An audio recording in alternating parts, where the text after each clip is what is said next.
S'appelle maintenant Johan Zarco, qui lui aussi a brillé en catégorie 125 l'année dernière. C'était la dernière année, il a été vice-champion du monde. Ah, Johan, il arrive toujours avec des casques.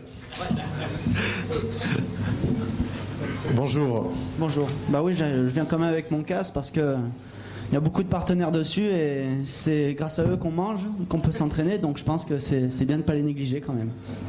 Alors Fred Corminboeuf, a priori on a fait baver Alain Techer, à Louis Rossi notamment. Toi, je présume que Laurent Felon, ton mentor, il n'a pas dû te faire cadeau cet hiver. Il a fallu travailler. Quand on entend parler, il dit il faut travailler. Alors qu'est-ce que tu as fait cet hiver ? Bah, j'ai beaucoup roulé. Pas spécialement s'entraîner physiquement parce qu'on n'avait pas le temps de faire beaucoup de vélo. Mais voilà, depuis le 3 janvier, j'étais en Espagne sur une 600 R6.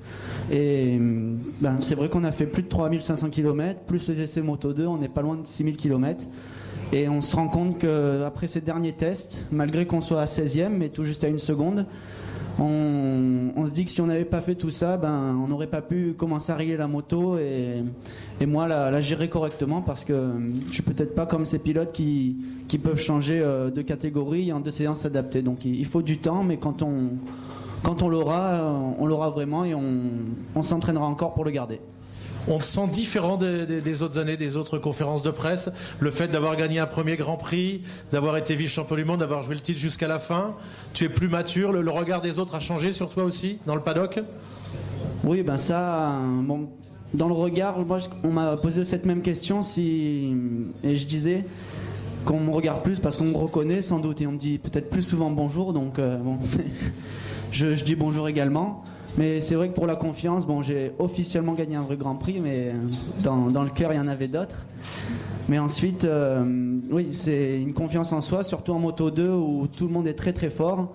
Et il faut, là maintenant, avec cette équipe italienne qui a de l'expérience et qui sait comment régler une moto, que je puisse aussi être moi confiant et sûr de moi, parce que si je commence à être dans le doute, mon mécanicien qui peut des fois être trop gentil pourrait chercher des réglages sur la moto qui font perdre du temps et ça serait mauvais. Donc c'est là où moi je dois gagner en maturité parce que également c'est la catégorie supérieure avant la catégorie reine qu'on se donne comme objectif avec tous nos partenaires et Laurent. Alors tu parles de tes partenaires, il y en a un, Michel Ray, Midi Traçage, qui t'aide, alors là, énormément, et il croit en toi, il dit entre la 8e et la 10e place finale au championnat cette année. C'est l'objectif, c'est le tien aussi ? Bon, déjà je te remercie parce que lorsqu'on a fait cette soirée chez Midi Traçage, tu as fait une petite vidéo parce que tu n'avais pas pu venir, et donc c'était sympa ton message d'encouragement. Et oui, là voilà, on était 16e au dernier test à Gérès. Et on voit que si on peut gagner 5 dixièmes, parce que nous les 5 dixièmes qu'on veut gagner, ça sera en constance, et on peut toucher le top 10. Donc c'est déjà un premier objectif qu'on se donne pour le Qatar. C'est peut-être pour pas viser les top 5, les podiums comme beaucoup de personnes peuvent dire, c'est disons un objectif assez humble, mais c'est pas pour autant que ça sera facile à prendre. Et si on l'atteint pas, on va pas se ronger l'estomac et se miner. On va essayer de prendre en tout cas les points positifs, mais voilà, déjà les 10 premiers parce que ça serait une bonne chose. Mais Gianluca Montiron, le patron de l'équipe, lui m'a engagé pour pouvoir jouer les avant-postes.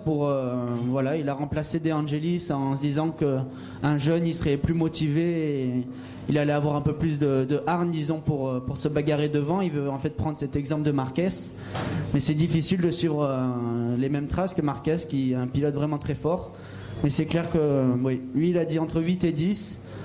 Ça serait très satisfaisant. Si lui est satisfait, c'est déjà une bonne première chose. Je pense que Laurent aussi.